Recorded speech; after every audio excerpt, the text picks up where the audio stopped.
আসসালামু আলাইকুম সবাইকে। আবার চলে আসলাম নতুন আরেকটি ভিডিও নিয়ে। আজকে দেখাবো টমেটো সস তৈরি। প্রথমে টমেটোগুলো কেটে ধুয়ে পরিষ্কার করে ভাপ দিয়ে নেব। তারপরে উপরের চোখলার মতো সেটা ফেলে দিয়ে ব্লেন্ড করে নেব।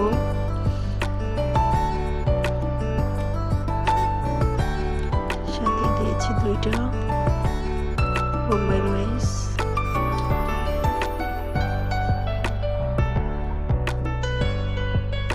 এই তো ব্লেন্ডার করা শেষ। ঢেলে নিয়েছি।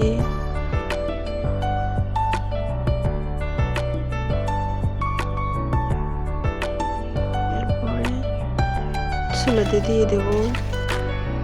অল্প আছে যে পানিটা আছে সেটা টানিয়ে নেব।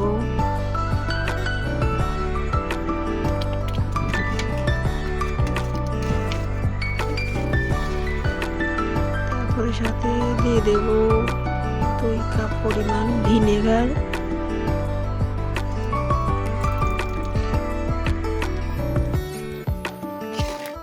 ভিনেগারটা দিয়ে নেড়ে ছেড়ে অল্প আছে আস্তে আস্তে ভালো করে পানিটা টেনে নেব।